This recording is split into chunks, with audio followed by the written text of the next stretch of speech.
Olá pessoal, estou fazendo esse vídeo sobre as duas casas de Israel. Houve um dado momento da história que o reino de Israel ele foi dividido e ficou sendo conhecido como Casa de Israel ou Casa de Judá.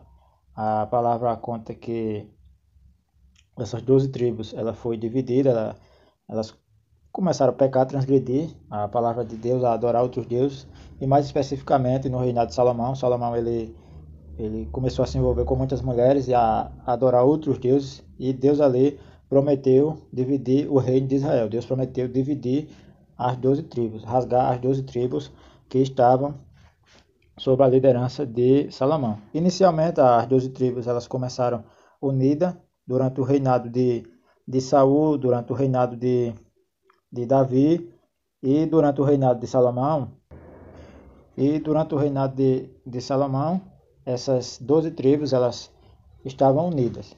Então, durante o reinado de Saul, Davi e Salomão, o reino ele estava completo. Só que Salomão ele começou a pecar, transgredir os mandamentos do Criador, e Deus prometeu rasgar, dividir o reino de Israel. Isso está escrito lá em 1 Reis, capítulo 11, a partir do versículo 10. Diz o seguinte: Assim disse o Senhor a Salomão: Pois que houve isto em ti, que não guardaste a minha aliança e os meus estatutos, que te mandei, certamente rasgarei de ti este reino, e o darei a teu servo. Então, Deus prometeu que iria rasgar o reino, iria dividir as 12 tribos e daria a um servo de Salomão, que seria, no caso, a palavra vai contar que foi Jeroboão. E Deus usou ali o profeta Aías, está escrito em 1 Reis, capítulo 11, diz o seguinte: E Aías pegou na roupa nova que tinha sobre si e rasgou em 12 pedaços, e disse a Jeroboão: Toma para ti os 10 pedaços, porque assim diz o Senhor, Deus de Israel: Eis que rasgarei o reino da mão de Salomão, e a ti darei as 10 tribos. Porém, ele terá uma tribo por amor de Davi, meu servo, e por amor de Jerusalém, a cidade que escolhi de todas as tribos de Israel. Então, Deus ali usou o profeta Aías, e Aías rasga a roupa que estava usando, e divide em 12 pedaços, e pega 10 pedaços e dá a Jeroboão, e diz que o Jeroboão vai reinar sobre essas 10 tribos. E Salomão vai ficar com uma tribo, que no caso seria a tribo de Judá. Mas mais à frente a palavra vai dizer que Benjamim também ficou fazendo parte dessa casa, que posteriormente ficou sendo conhecida como Casa de Judá. Então, duas tribos, o reino foi dividido, a palavra vai contar isso. Só que aí Deus prometeu que não faria isso no reinado de Salomão, mas após a morte dele, durante o reinado do filho de Salomão. Então, após a morte de Salomão, já quando o filho de Salomão está reinando, o filho de Salomão que passa a reinar sobre as 12 tribos é Roboão.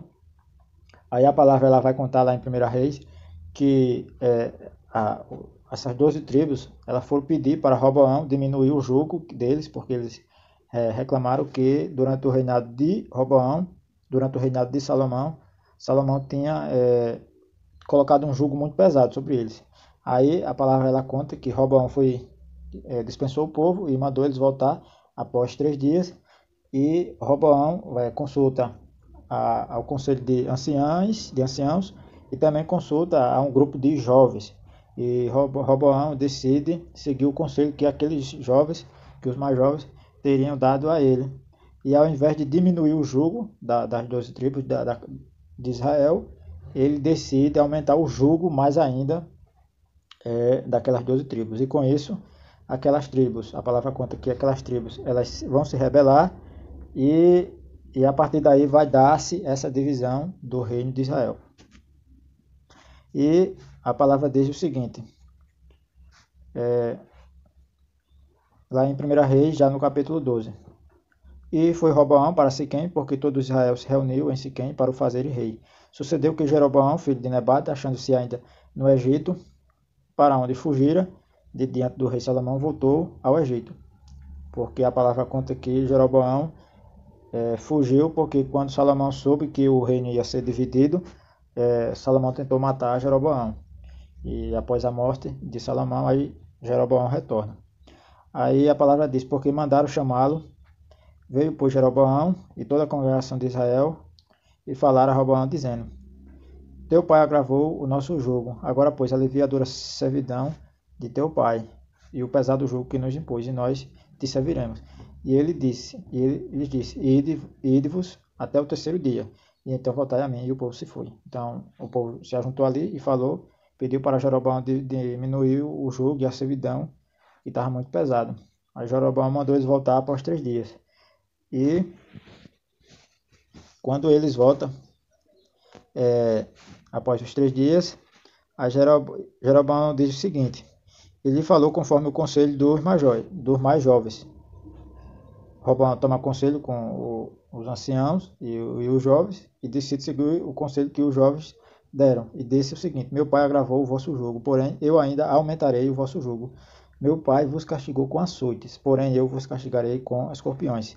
O rei, pois, não deu ouvidos ao povo, porque esta revolta vinha do Senhor para confirmar a palavra que o Senhor tinha falado pelo ministério de Aías, o silonita, a Jeroboão, filho de Nebate.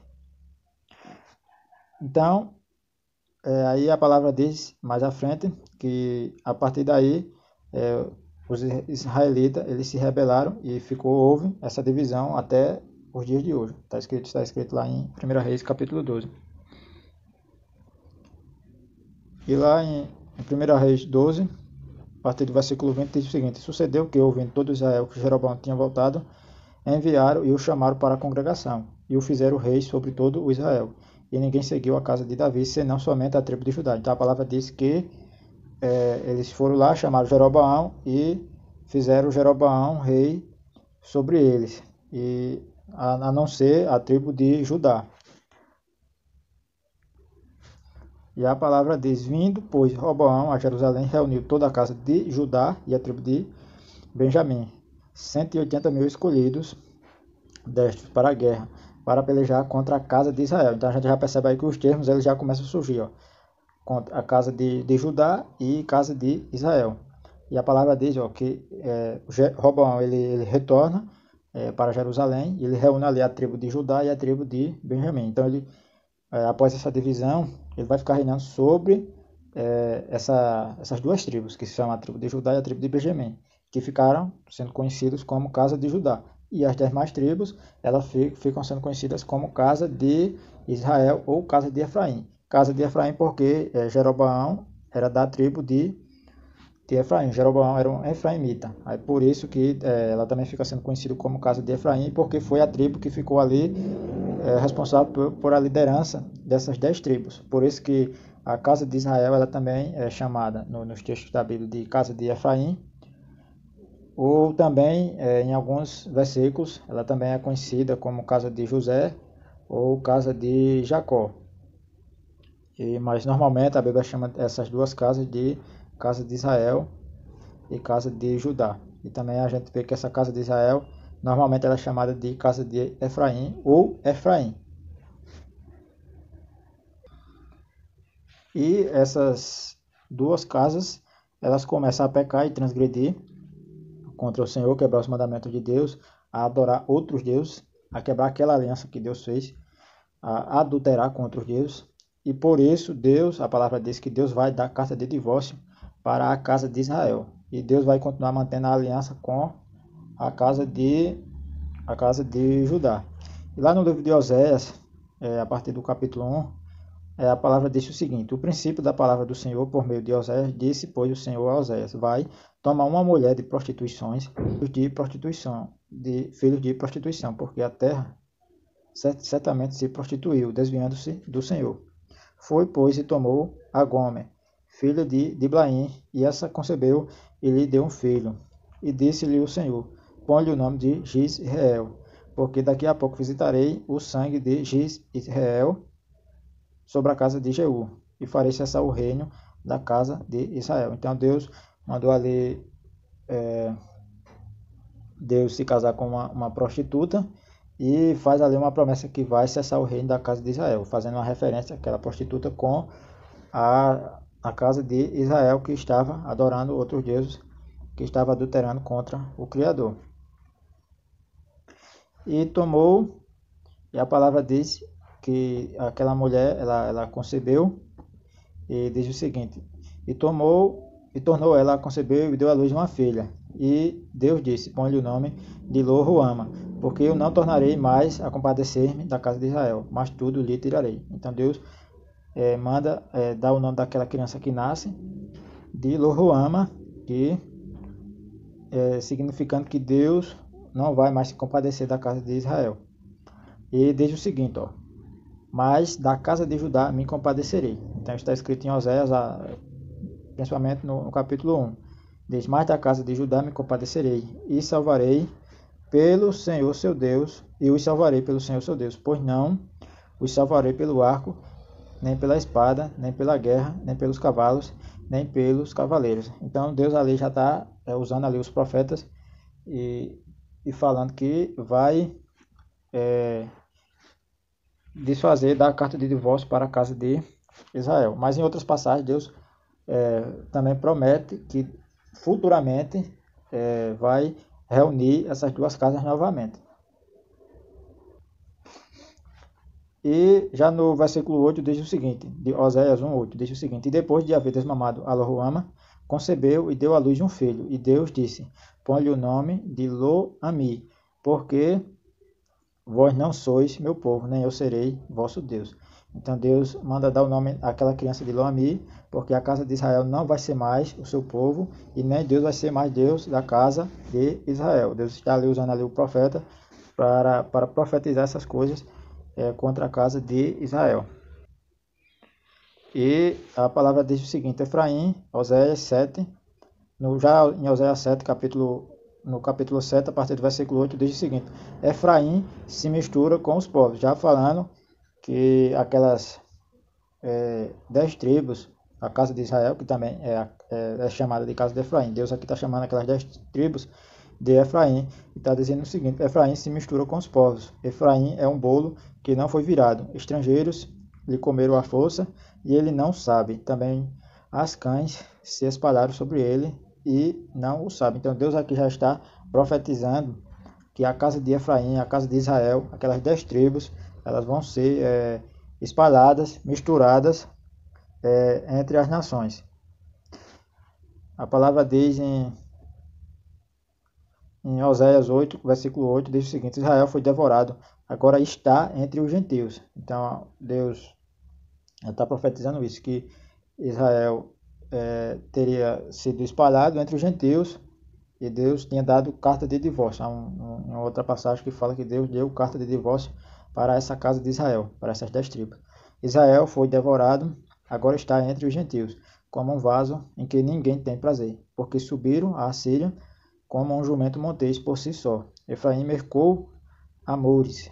Está falando aqui das 10 tribos. Efraim mercou amores. Todavia, ainda que eles merquem entre as nações, eu os congregarei, e serão um pouco afligidos por causa da carga do rei dos príncipes. Então Deus prometeu que iriam espalhar essa casa de Israel, a casa de Efraim, mas Deus também está prometendo que vai voltar a congregar essas tribos novamente. Deus vai tornar a unificar essas 12 tribos, que é isso que vai acontecer após a morte de Jesus Cristo.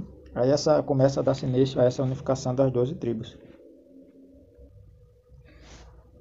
E lá em Oséias 1:10 diz o seguinte: Todavia o nome dos filhos de Israel será como a areia do mar, e não pode medir-se nem contar-se. E acontecerá que no lugar onde se lhes dizia: vós não sois meu povo, se lhes dirá: vós sois filhos do Deus vivo. Então Deus também está prometendo que no lugar que Deus ali tinha falado que eles não iriam ser mais o povo de Deus, Deus está prometendo que eles iriam passar a ser chamados de filhos de Deus. E os filhos de Judá e os filhos de Israel juntos se congregarão e constituirão sobre si uma só cabeça, que é Cristo, Jesus Cristo, e subirão da terra, porque grande será o dia de Israel. Então, ao mesmo tempo que Deus estava falando que ele não seria mais seu povo, que Deus não seria mais seu Deus, Deus também promete que os filhos de Judá e os filhos de Israel, essas duas casas, elas vão novamente se congregar, iriam novamente serem reunificadas. Por isso que lá em 1 Pedro, no capítulo 2, Pedro está citando justamente essa profecia de Oséias. 1 Pedro, no capítulo 2, diz o seguinte: mas vós sois geração eleita, o sacerdócio real, a nação santa, o povo adquirido, para que anuncieis as virtudes daquele que vos chamou das trevas para a sua maravilhosa luz. Vós, que em outro tempo não eres meu povo, mas agora sois povo de Deus, que não tinhas alcançado misericórdia, mas agora alcançastes misericórdia. Misericórdia. Então, Deus, o Pedro está citando aqui justamente aquilo que Deus tinha falado através de Oséias, que Israel não seria mais seu povo, que não ia ter mais misericórdia da casa de Israel, mas também Deus prometeu que iria congregar novamente essas duas casas. Então Pedro tinha consciência disso e sabia que após a morte de Jesus Cristo era o que estava se confirmando, era justamente essa reunificação das 12 tribos. No livro de Amós, no capítulo 8, a partir do versículo 8, diz o seguinte: eis que os olhos do Senhor Deus estão contra este reino pecador, e eu destruirei de sobre a face da terra, mas não destruirei de toda a casa de Jacó, diz o Senhor, porque eis que darei ordem, mas não destruirei de todo a casa de Jacó, fazendo uma referência aqui às 10 tribos, que também elas são conhecidas como casa de Jacó. Mas não destruirei de toda a casa de Jacó, diz o Senhor, porque eis que darei ordem e sacudirei a casa de Israel entre as nações, assim como se sacode grão no crivo, sem que caia na terra um só grão. Então o que Deus estava prometendo era que ia sacudir aquela casa de Israel, aquelas 10 tribos entre as nações, e mais futuramente Deus promete que vai novamente voltar a unificar essas duas casas, porque o plano de Deus era justamente levar a salvação entre os gentios. E continuando, diz o seguinte: todos os pecadores do meu povo morrerão à espada. Os que dizem, não nos alcançará, nem nos encontrará o mal. Naquele dia tornarei a levantar o tabernáculo caído de Davi, e repararei as suas brechas, e tornarei a levantar as suas ruínas, e o edificarei como nos dias da antiguidade. Então Deus está prometendo que vai levantar o tabernáculo caído de Davi, ou seja, reunificar aquelas 12 tribos novamente, que é isso que começa a acontecer. Essas 12 tribos elas são espalhadas, semeadas entre as nações. Então é por isso que hoje os gentios eles nada mais são do que essas 10 casas, essas 10 tribos que foram espalhadas.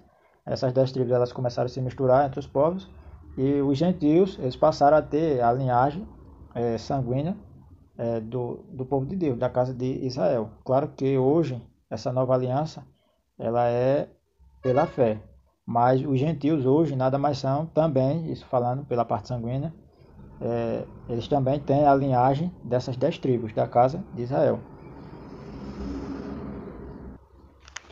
E lá em Jeremias, no capítulo 31, a partir do versículo 31, diz o seguinte: eis que vem dias, diz o Senhor, em que farei uma aliança nova com a casa de Israel e com a casa de Judá. Então aqui a gente já percebe essa divisão das duas casas, casa de Israel e casa de Judá. E Deus está prometendo que vai fazer uma nova aliança com essas duas casas. E diz o seguinte: não conforme a aliança que fiz com seus pais no dia em que os tomei pela mão para os tirar da terra do Egito, porque eles invalidaram a minha aliança, apesar de eu os haver desposado, diz o Senhor. Então a palavra está dizendo que vai fazer uma nova aliança, apesar de eles terem invalidado aquela aliança que Deus fez com eles. E diz o seguinte, no versículo 33, mas esta é a aliança que farei com a casa de Israel. Depois daqueles dias, diz o Senhor, porei a minha lei no seu interior e a escreverei no seu coração, e eu serei o seu Deus e eles serão o meu povo. Então aqui no versículo 33 já está falando de um Israel unificado. Mas esta é a aliança que farei com a casa de Israel depois daqueles dias, diz o Senhor. Porei a minha lei no seu coração, no seu interior, e a escreverei no seu coração. E eu serei o seu Deus e eles serão o meu povo. Então após a morte de Jesus é isso que passa a acontecer. Através da fé, aí essas 12 tribos elas passam a ser unificadas e passam a ser conhecidas como o Israel de Deus ou como igreja. Então a igreja nada mais é do que a casa de Israel e a casa de Judá juntas, unificadas novamente.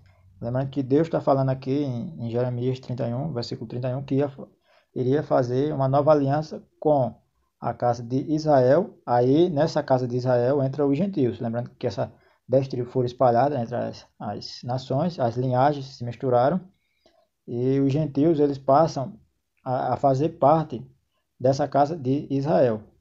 E Deus vai unificar também com a casa de Judá. E essas duas casas juntas, elas formam o que nós conhecemos como Israel de Deus, que seria o Israel unificado, ou como igreja. Então a igreja já é essas 12 tribos juntas novamente.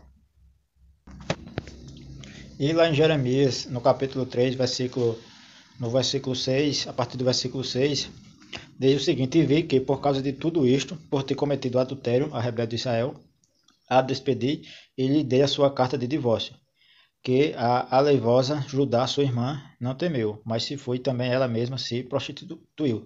Então a palavra aqui ela está dizendo que Deus deu carta de divórcio para a casa de Israel. E como nós vemos em outra passagem, a palavra ela fala que Deus continuou mantendo a aliança apenas com a casa de Judá, ou seja, com Judá e Benjamim. Não porque a casa de Judá também não pecasse, não tivesse adulterado ou deixado o Criador, traído o Criador com outros deuses, mas porque ainda Jesus Cristo ainda havia de nascer e Jesus ia nascer da tribo de Judá. Então, só para se cumprir ainda a promessa do Criador, é que Deus continuou mantendo a aliança com a casa de Judá e deu a carta de divórcio para a casa de Israel. Só que, como foi dada a carta de divórcio para a casa de Israel, então Deus não podia casar-se novamente com a casa de Israel, porque foi dada a carta de divórcio. E a lei proibia que o marido ele voltasse a tomar, se caso ele desse carta de divórcio para a mulher, ele voltasse a se casar novamente com a mulher. Aí é por isso que Jesus Cristo ele tinha que morrer. Caso contrário, ele não poderia tomar aquela mulher como esposa novamente. Caso contrário, não poderia tomar a casa de Israel novamente como esposa. Porque a palavra diz lá em Deuteronômio, diz o seguinte: quando um homem tomar uma mulher e se casar com ela, então será que, se não achar graça em seus olhos, por nela encontrar coisa indecente, far-lhe-á uma carta de repúdio e lhe dará na sua mão e despedirá da sua casa. Que foi isso que aconteceu. A casa de Israel começou a trair o Criador, começou a adulterar com outros deuses, e Deus deu carta de divórcio para a casa de Israel. Se ela, pois, saindo da sua casa, for e se casar com outro homem, e este também a desprezar, e lhe fizer carta de repúdio, e ela lhe der a sua mão e a despedir da sua casa, ou se este último homem, que a tornou para si por uma mulher, vier a morrer. E então seu primeiro marido, que a despediu, não poderá tornar a tomá-la. No caso, se a mulher que tivesse recebido a carta de divórcio, ela casasse com outro marido e o marido morresse, ela não poderia retornar para o antigo marido. O antigo marido não poderia tomá-la como esposa. Aí por isso que Jesus teve que morrer. Aí Deus, tipificado na pessoa de Jesus, ele morre. Aí com isso a mulher ela fica livre para se casar novamente. Aí no caso, quando Jesus morre e ressuscita, é como se fosse um novo marido tivesse ali casando novamente, que é isso que vai acontecer. Aí vai estar fazendo uma nova aliança com a casa de Israel, casando novamente com a casa de Israel, mas é como se fosse um novo marido. Aí a palavra diz lá em Deuteronômio 24: então seu primeiro marido, que a despediu, não poderá tornar a tomá-la para que seja sua mulher, depois que foi contaminada, pois é abominação perante o Senhor. Assim não farás pecar a terra que o Senhor teu Deus te dará por herança. Aí como Deus não poderia, sem Jesus morrer, não poderia tomar a casa de Israel novamente como esposa, aí por isso que Deus, na pessoa de Jesus Cristo, é tipificado ali na pessoa de Jesus Cristo, aí morre, aí aquela aliança que foi feita lá no passado, aquele casamento que foi feito lá no passado, ele passa a não existir mais. Aí a mulher ela está livre para casar novamente. Aí é por isso que Jesus Cristo teve que morrer. E a partir do momento que Jesus morreu, lembrando que Jesus ali está tipificado, a partir do momento que Deus morre ali tipificado na pessoa de Jesus, aquele casamento que foi feito tanto com a casa de Israel lá no passado, como com a casa de Judá, aquele casamento ele é desfeito, porque o marido ele morreu. Aí a esposa ela fica livre da lei do marido, dessas leis que regulamentavam o casamento. Por isso que a partir do momento da lei que Jesus morre, tanto a casa de Israel como a casa de Judá, elas ficam sem marido. Aí hoje, é por isso que é necessário aceitar a Jesus Cristo para fazer parte da nova aliança, tanto a casa de Israel, que aqui entra os gentios dentro dessa casa de Israel, como o Israel que a gente conhece hoje, que seria a casa de Judá, que são os judeus e a tribo de Benjamim. Para poder fazer parte da nova aliança, tem que aceitar a Jesus Cristo e também tem que morrer. A gente também, quando está fazendo aquela aliança com Jesus Cristo, a gente tem que morrer também. E essa morte ela é tipificada no batismo, porque em tese a gente também adulterou com outros deuses. E a palavra ela diz que o sacerdote ele não poderia tomar como esposa uma mulher prostituta. Então a gente tem que morrer também,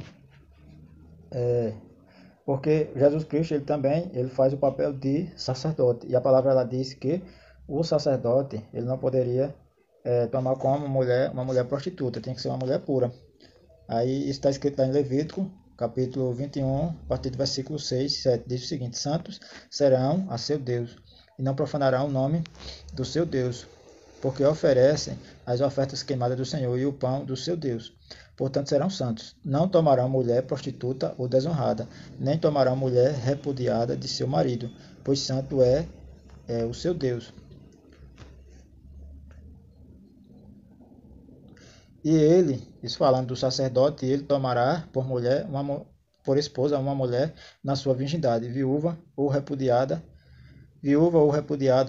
desonrada ou prostituta, estas não tomará, mas virgem do seu povo tomará por mulher.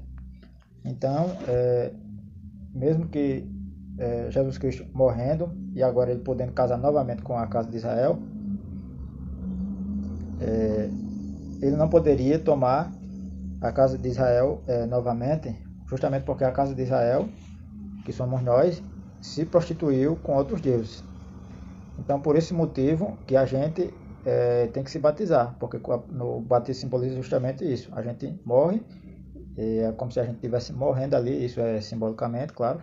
A gente morre e ressuscita. E quando a gente morre, a gente ressuscita ali puros. A gente morre para o nosso pecado e ali a gente ressuscita como se fôssemos uma nova pessoa. E ali, naquele momento que a gente ressuscita, aí a gente está podendo se casar novamente ali com Cristo, a fazer parte da nova aliança. Porque a gente morre e a gente ressuscita como se fôssemos uma nova pessoa, purificados de nossos pecados, de nossas prostituições. Por isso essa a importância do batismo, e por isso que a palavra fala lá em João 3, capítulo 3, versículo 3, Jesus disse: na verdade, te digo que aquele que não nascer de novo não pode ver o reino de Deus. Porque, em tese, a gente é como se a gente tivesse se prostituído e por causa de a gente estar em pecado, aí a gente fica impossibilitado de haver esse casamento. Fica impossibilitado de Cristo, que é o sacerdote, ele fica impossibilitado de tomar uma esposa que seja prostituta, que esteja em pecado. É por isso que a gente tem que morrer e nascer de novo. A gente morre e ressuscita novamente. E quando a gente ressurge ali, a gente nasce purificados. Aí nesse dado momento, aí Cristo pode casar com a gente e é feita ali a nova aliança. E é feita ali a unificação daquelas 12 tribos, que também a palavra de Deus ela chama de Israel de Deus, ou como a gente conhece normalmente, de igreja. Por isso que é importante a gente ter conhecimento desse assunto das duas casas de Israel, porque a gente vai ter uma noção melhor da palavra, como é o caso de Romanos capítulo 7, que diz que Romanos capítulo 7, Paulo está falando justamente disso. Não sabeis vós, irmãos, pois que falam aos que sabem a lei, que a lei tem domínio sobre o homem por todo o tempo que vive. Porque a mulher que está sujeita ao marido, enquanto ele viver, está ligada pela lei. Mas morto o marido, está livre da lei do marido. Então é isso que Paulo está falando, que justamente dessa lei, aqui até as pessoas vão confundir com essa lei aqui que ele está falando com os 10 mandamentos. Não, ele está explicando sobre a lei do casamento, que enquanto o marido vive, a mulher está ligada, a lei determinava isso, que a mulher estaria ligada ao marido até enquanto ele vivesse. Mas a partir do momento que o marido morre, aí é por isso que Cristo teve que morrer, aí a mulher ela fica liberta da lei, aí ela pode casar-se novamente. Aí por isso que Jesus teria que morrer, porque aí a mulher ela ficava livre da lei e depois, quando Cristo ressuscita, seria como se fosse uma nova pessoa, como se fosse um novo marido. Aí ele pode ali fazer um novo casamento com a casa de Israel, que teria sido dado a carta de divórcio, porque caso contrário, Deus não poderia casar-se novamente com a casa de Israel. Caso não morresse, não poderia casar novamente com a casa de Israel, porque a lei ela proibia que o marido ele se separasse da mulher e voltasse a tomar novamente como esposa. E é justamente disso que Paulo está falando aqui em Romanos, no capítulo 7. E diz mais: de sorte que vivendo o marido, será chamada adúltera, se for de outro marido. Mas morto o marido, livre está da lei, e assim não será adúltera. Se for de outro marido, não será adúltera, se for de outro marido. Assim, meus irmãos, também vós estáis mortos para a lei pelo corpo de Cristo, para que sejais de outro, daquele que ressuscitou, Então hoje nós somos, digamos que marido, por isso que a igreja ela é comparada, chamada na palavra como esposa, né? Nós somos, a igreja é a esposa de Cristo. Porque quando Cristo morreu, a mulher ela ficou livre dessa lei do casamento. Ela poderia agora casar-se novamente com Cristo. E claro, tem que morrer também para estar pura no momento dessa aliança. Assim, meus irmãos, também vós estáis mortos para a lei pelo corpo de Cristo, para que sejais de outro, daquele que ressuscitou entre os mortos, a fim de que demos frutos para Deus.